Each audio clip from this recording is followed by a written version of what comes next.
Reconciliação Universal. Publicado por Estudos Bíblicos para Crescimento em Deus. Porque foi do agrado de Deus que nele, Jesus, habitasse toda a plenitude e que, havendo feito a paz pelo sangue da sua cruz, por meio dele reconciliasse consigo mesmo todas as coisas, tanto as que estão na terra como as que estão nos céus. CL 1:19 da manhã, 20. Introdução. Quando estudamos as Escrituras sobre o destino final dos descrentes, encontramos uma aparente contradição. Algumas Escrituras parecem dizer que toda a raça humana será salva. Considere o seguinte. Porque, assim como em Adão todos morrem, assim também em Cristo todos serão vivificados. 1 Cor 3:22 da tarde. Deus, que é o Salvador de todos os homens, especialmente dos fiéis, 1 Terametro 4:10 da manhã. Porque foi do agrado de Deus que nele, Jesus, habitasse toda a plenitude e que, havendo feito a paz pelo sangue da sua cruz, por meio dele reconciliasse consigo mesmo todas as coisas, tanto as que estão na terra como as que estão nos céus. CL 1:19 da manhã, 20. Outras Escrituras parecem ensinar que os descrentes sofrerão tormento eterno. Eles serão atormentados com fogo e enxofre diante dos santos anjos e do Cordeiro. E a fumaça do seu tormento sobe para todo sempre.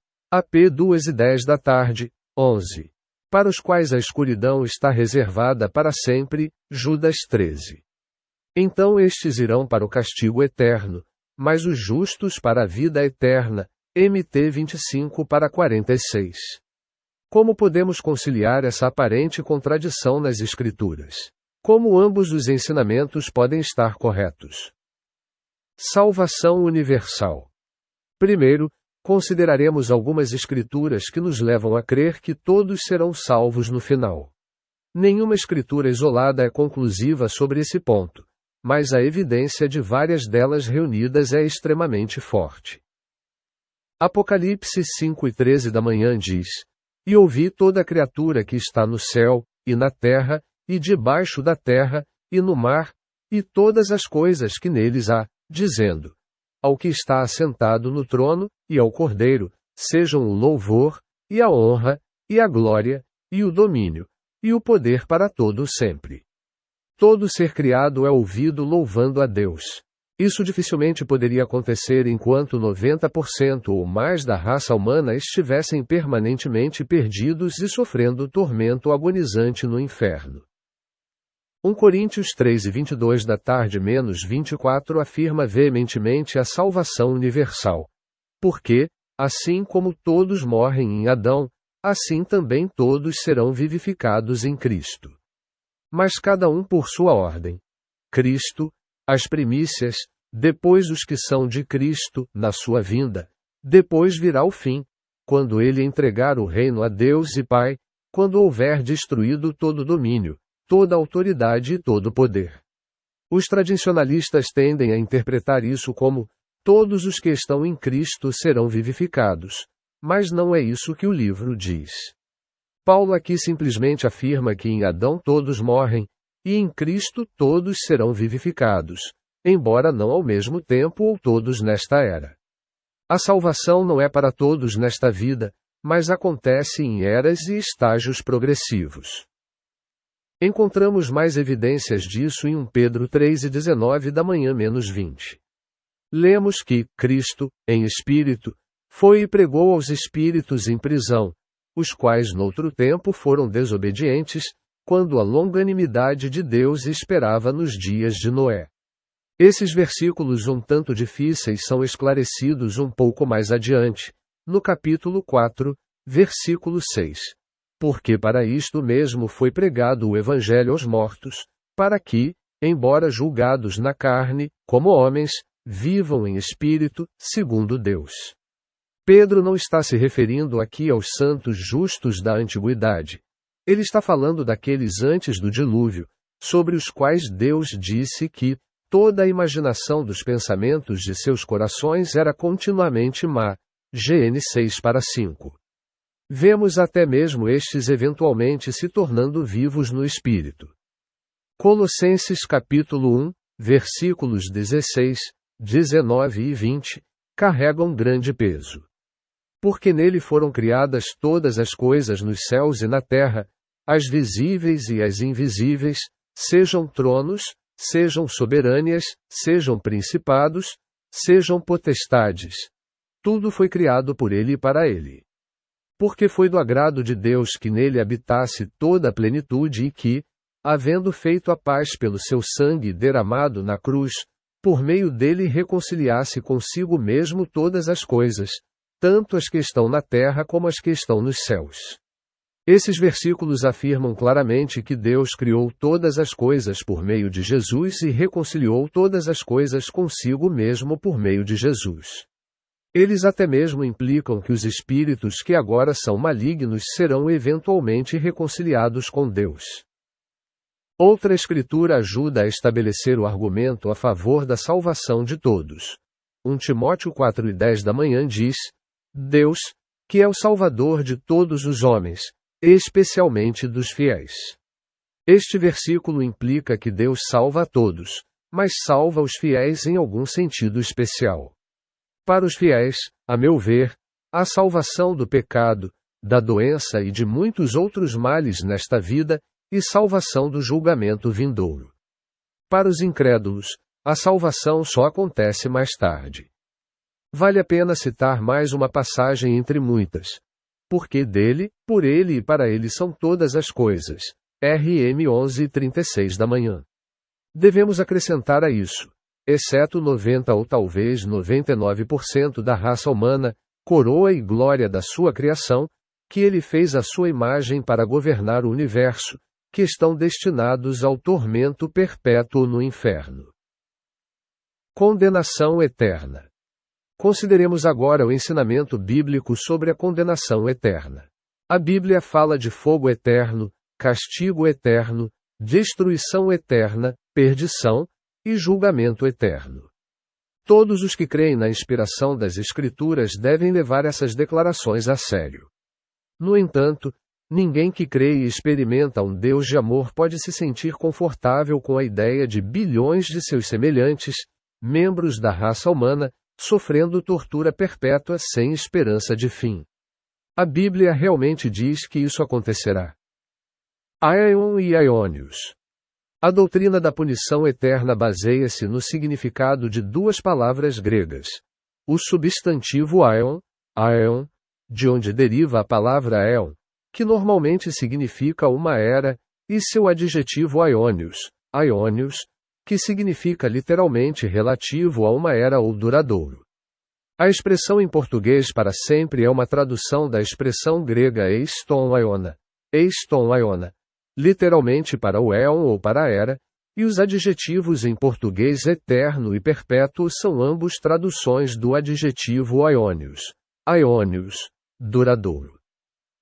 Portanto, as frases punição eterna, destruição eterna e julgamento eterno traduzidas literalmente são punição duradoura, destruição duradoura e julgamento duradouro, e as declarações bíblicas que falam de julgamento duradouro para sempre são literalmente julgamento duradouro para toda a era. A frase grega eiston aiona é em si uma tradução literal da frase hebraica, para, olam, que não implica tempo sem limite, mas sim tempo até o limite da nossa visão. Portanto, nas Escrituras, traduzidas corretamente, a duração da punição futura é indefinida, assim como a duração das recompensas futuras no céu. A punição, creio eu, terá duração limitada, mas o céu, ilimitada. Ambas, creio eu, estarão fora do nosso período terrestre. A explicação completa das palavras gregas e hebraicas aion é complicada e escrevi 2 artigos separados sobre o assunto. O reino eônio e aion e olam, que espero que ajudem as pessoas que desejam fazer um estudo aprofundado deste assunto. O homem rico e Lázaro. E quanto à famosa história em Lucas 16, 9 a 30 do homem rico e Lázaro e do grande abismo, que se abriu entre eles após a morte. A maioria das pessoas nunca analisa essa passagem em detalhes e simplesmente presume que Jesus estava falando sobre a salvação individual e o destino após a morte. Vamos analisar mais de perto. O contexto desta passagem é definido alguns versículos antes. Os fariseus, que amavam o dinheiro, ouviram tudo isso e zombavam de Jesus. Jesus estava falando às pessoas espiritualmente privilegiadas de sua época. O homem rico, que se vestia de púrpura e vivia no luxo, era uma figura deles. O pobre mendigo, Lázaro, à sua porta, vestido em trapos, com cães lambendo suas feridas, retrata o marginalizado espiritualmente. Cães são animais imundos. Ambos morrem, e encontramos Lázaro não no céu, mas no seio de Abraão. Como poderia um pagão ignorante como Lázaro acabar no seio de Abraão, enquanto um filho de Abraão estava em tormento? O homem rico continuamente se referia a Abraão como pai, mas Abraão nunca o chamou de meu filho. Essa história foi chocante e ofensiva para seus ouvintes judeus originais. E quanto ao abismo, o grego do versículo 26 diz: e em todas essas coisas, há um grande abismo fixado. Não, além de todas essas coisas, como na maioria das traduções, que é quase o oposto. O abismo residia nas diferenças entre os dois homens. Havia um abismo espiritual entre eles. Às vezes, você fala com pessoas que estão fortemente fundamentadas nas Escrituras e tiveram todas as oportunidades espirituais, e ainda assim não conseguem receber nenhuma verdade ou entendimento espiritual real. Nada pode passar de você para elas, ou delas para você. Há um grande abismo fixado entre vocês. Houve um abismo entre judeus e gentios durante a maior parte dos últimos 2000 anos. A igreja perseguiu os judeus com crueldade, e estes odiaram o que pensavam ser a fé cristã. Quase nada cruzou o abismo entre eles. Assim como o homem rico, os judeus passaram grande parte desse tempo em tormento. Seja qual for a natureza desse abismo, o fato de ter sido resolvido naquela época não significa necessariamente que continuará sendo para sempre. Se Deus pode mover montanhas, Ele também pode preencher abismo. Muitos judeus, tanto na terra de Israel quanto na diáspora, estão agora retornando ao verdadeiro seio de Abraão e crendo em seu Messias. Muitos membros das igrejas, apesar de se considerarem filhos de Abraão, têm um grande abismo entre si e Deus. Pré-existência. A Bíblia contém fortes evidências de que existíamos como espíritos com Deus antes de entrarmos em nossos corpos humanos. O livro de Eclesiastes faz uma declaração clara. O pó retorna à terra de onde veio, e o espírito retorna a Deus que o deu, EC 12:7. A palavra retorno não pode significar outra coisa senão retornar ao lugar de onde viemos. Se existíssemos como espíritos com Deus antes de entrar neste mundo, então o tormento eterno e a separação de Deus após deixar este mundo se tornariam um absurdo.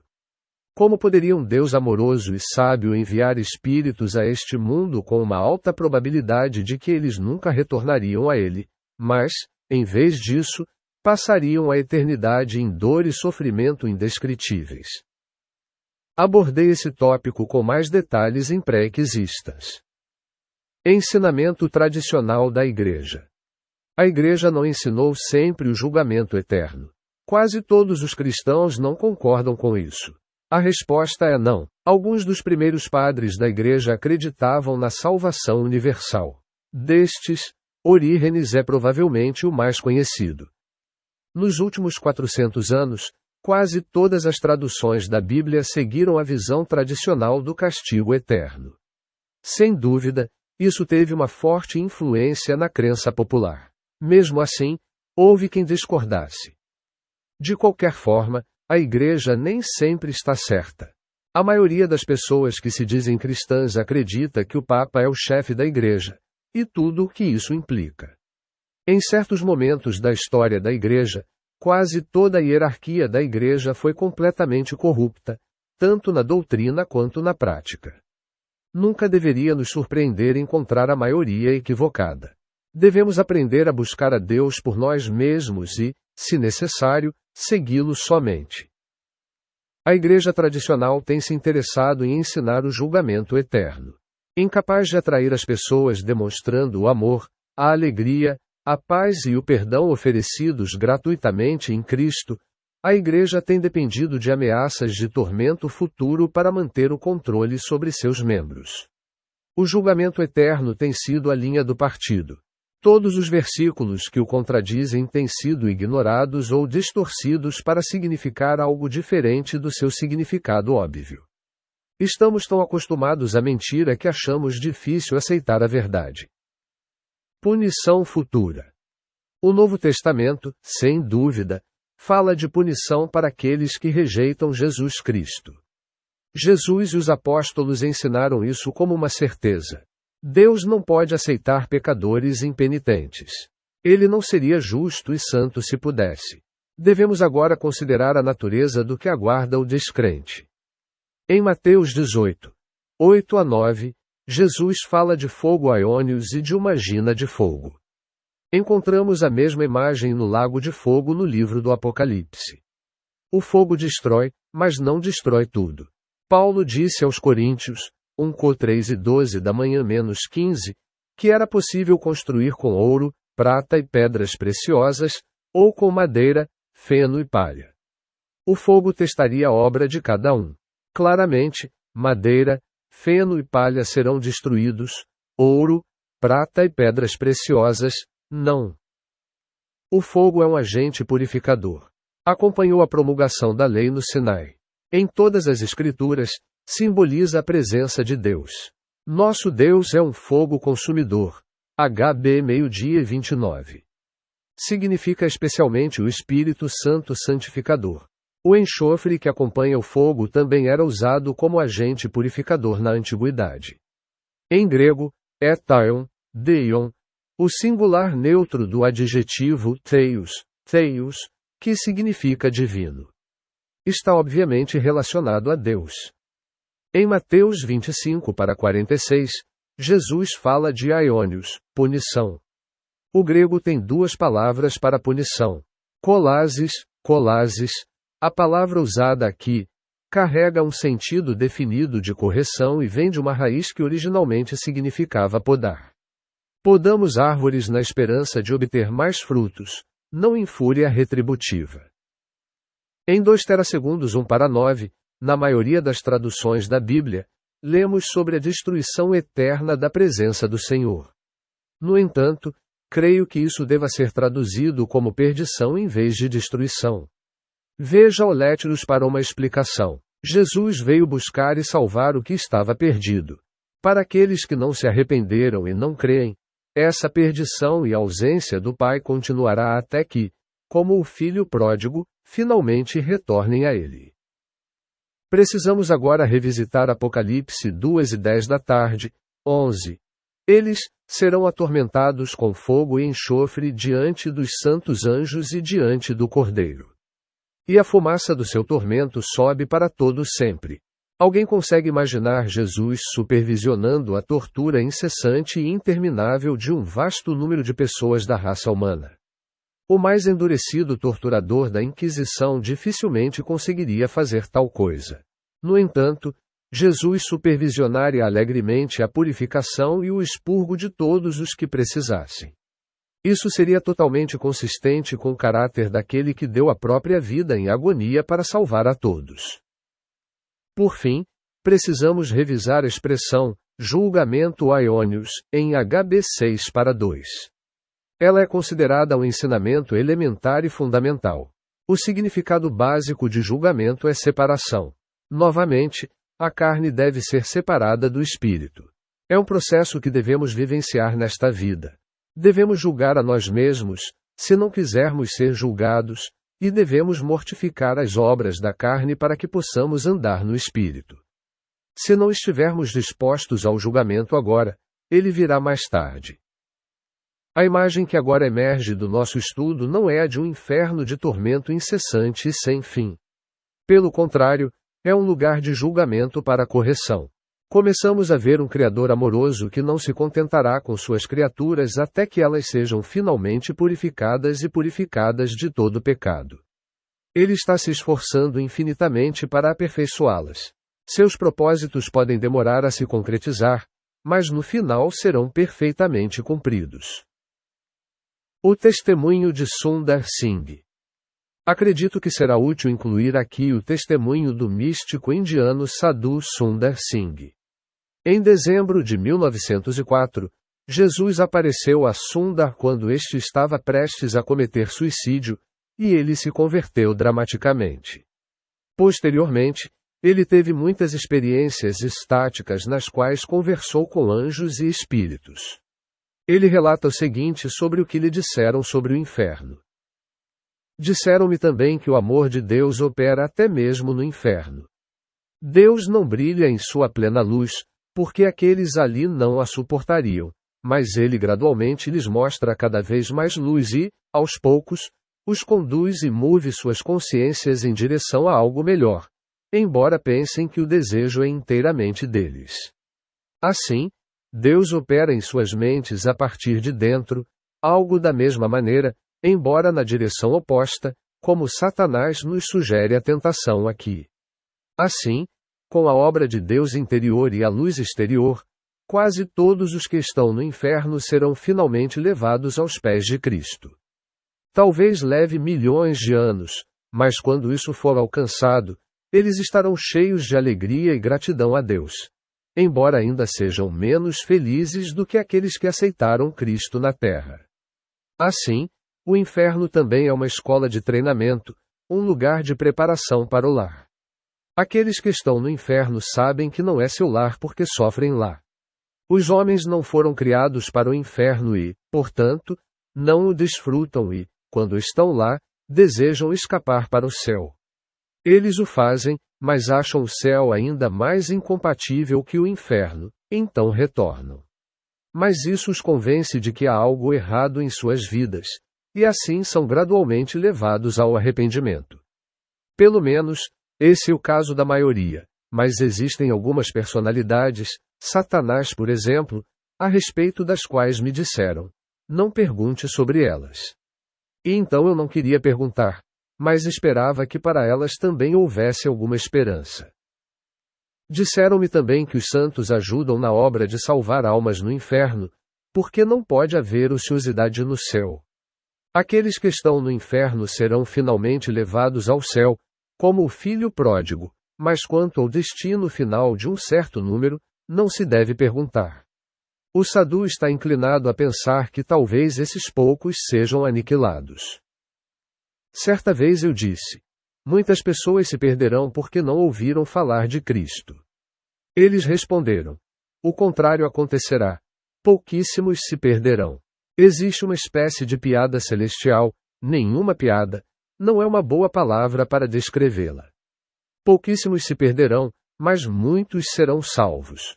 É assim, mas não conte, disseram eles, como se estivessem brincando, porque isso deixará os homens descuidados, e queremos que eles desfrutem do primeiro céu. Isto é, o céu na terra, também. Se não houvesse esperança para todos os não cristãos do mundo e para todos os cristãos que morrem em pecado, Deus pararia de criar os homens. Devemos fazer a nossa parte aqui na terra para salvar os pecadores, mas se eles se recusarem, não precisamos ficar sem esperança para eles. O plano geral de Deus. Precisamos agora dar um passo para trás para ver as implicações mais amplas do nosso argumento. Se a visão tradicional estiver correta, Adão e Eva, por livre arbítrio, foram enredados por Satanás e pecaram contra Deus, mergulhando toda a sua raça no pecado. Jesus sofreu e deu a vida por toda a humanidade, mas reconquistou apenas uma pequena parcela da nossa raça para Deus, deixando uma grande maioria permanentemente nas mãos de Satanás para viver e morrer e então sofrer tormento perpétuo e indescritível. Muitos de nós aceitamos essa visão com relutância, pois não vimos outra nas Escrituras. Tal visão, em suas implicações, coloca Satanás quase em pé de igualdade com Deus. Provavelmente, Ela se inspirou muito no paganismo, onde os deuses do bem e do mal lutavam entre si em termos praticamente iguais.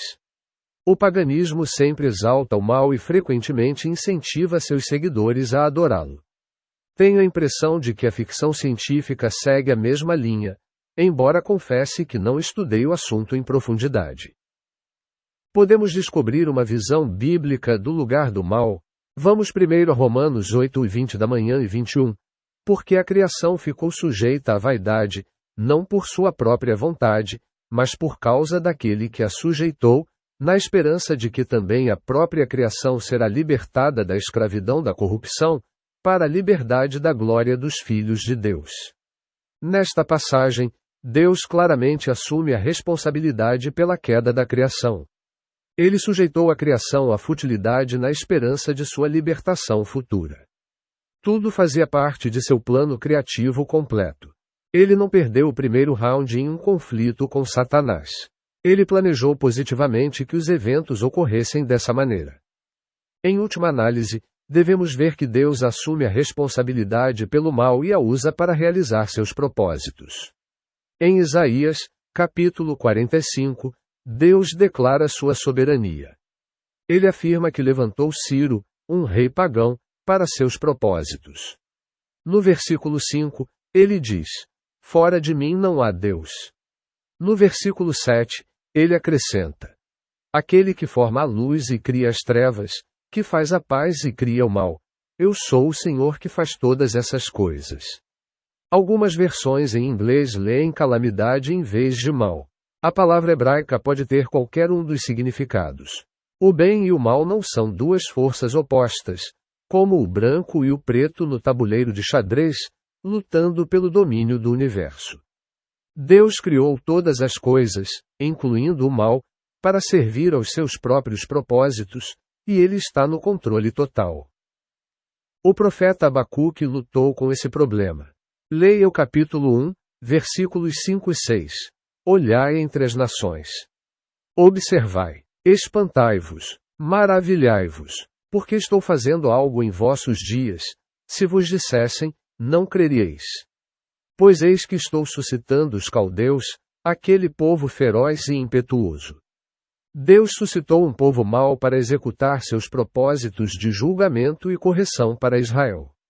Abacuque, como nós, achou difícil entender. Em Romanos 9:17 da manhã, Paulo cita Êxodo 9:16 da manhã para afirmar enfaticamente que Deus ressuscitou Faraó. Faraó é como Satanás, mantendo o povo de Deus em cruel escravidão e cativeiro até que o libertador venha para libertá-los. Paulo prossegue afirmando a soberania absoluta de Deus. Quando começamos a ver Satanás e as nações mais e perversas como instrumentos nas mãos de Deus para executar seus propósitos, tudo começa a fazer sentido. Deus mergulhou toda a criação no pecado para que pudesse trazê-la de volta, tendo conhecido o mal e escolhido o bem. Jó, em sua integridade inocente, certamente agradou a Deus. A obra de Deus, contudo, não estava completa. Quão maiores foram a apreciação, o amor e a compreensão de Jó por Deus depois de seu sofrimento. Como toda a criação, ele teve que descer antes de poder ascender a uma altura maior. No próprio Jesus, acima de tudo, vemos o mesmo padrão. Ele desceu por degraus, da maior altura às profundezas mais profundas, antes que Deus o elevasse novamente à mais alta glória à sua destra. Conclusão. Se essas coisas forem verdadeiras, que efeito terão em nossas atitudes para com Deus e para com o homem? Incentivamos os pecadores a continuarem seus maus caminhos, removendo a ameaça da condenação eterna. Não, continua sendo horrível cair nas mãos do Deus vivo, HB 10:31 da manhã. É infinitamente melhor andar nesta vida em comunhão com Jesus Cristo e união com Deus do que viver nossos dias aqui na escuridão e no pecado. Paulo foi constrangido a ser um embaixador de Cristo, não pelo medo do inferno, mas pelo temor do Senhor e pelo amor de Cristo, 2 Cor 5:11 da manhã, 14,20.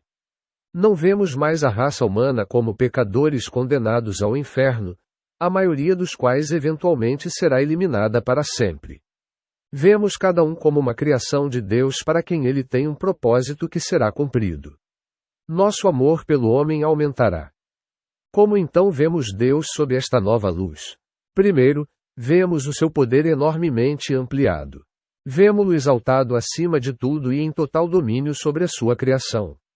Segundo, vemos a sua sabedoria em nova glória. O seu plano é muito mais sábio e profundo do que tínhamos visto anteriormente.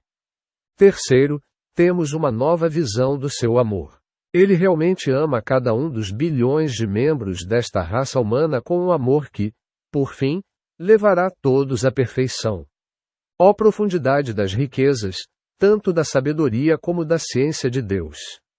Quão insondáveis são os seus juízos, e quão insondáveis os seus caminhos! Pois dele, por ele e para ele são todas as coisas. A ele seja a glória para sempre. Amém. RM 11:33 da manhã, 36. Por fim, leia algumas das seguintes passagens bíblicas que juntas apontam irrefutavelmente para a verdade da reconciliação universal. SL 10:27 da noite, DN 7:14 da manhã, LC 3:6, LC 7:10 da noite, JO 1:29 da manhã, JO 3:17 da manhã, JO 4:42 da manhã, JO 12:32, ET 3:20 da manhã menos 21, RM 5:18 da manhã, RM 11:32 da manhã, RM 11:36 da manhã, UNCO 3:28 da tarde, EF 1:10 da manhã, FP 2:10 da manhã menos 11, CL 1:19 da manhã menos 20, 1 terámetro 2/4, 1 terámetro 4:10 da manhã, TT 2:11 da manhã, HB 2/9, AP 5:13 da manhã. Pós-fácil. Jonas, relutante, foi a Nínive e disse ao povo daquela cidade que eles tinham 40 dias para se arrepender antes que a cidade fosse destruída. Surpreendentemente, pelo menos para nós, toda a cidade creu em Deus, proclamou um jejum e vestiu-se de pano de saco. Qual foi a reação de Jonas a isso? Jonas ficou muito desgostoso e irado. Deus então disse a Jonas: Nínive tem mais de 120.000 pessoas que não sabem distinguir a mão direita da esquerda, e também muito gado. Não deveria eu me preocupar com aquela grande cidade? Jonas 4:11 da manhã. Se você acreditou por muito tempo na condenação eterna dos pecadores e os alertou sobre o tormento sem fim, e agora começa a ver que as coisas não são como você pensava, você reagirá como Jonas, ressentido com a misericórdia e o amor de Deus, ou se alegrará porque sua graça e bondade amorosa vão muito além do que você havia imaginado anteriormente. Os seguintes sites têm muitos estudos bons sobre esse assunto. Esperança Além do Inferno, site de Gary Bochemin com links para seu livro sobre UR e outros recursos. A Restituição de Todas as Coisas, de Andrew Jukes, também como e-book aqui.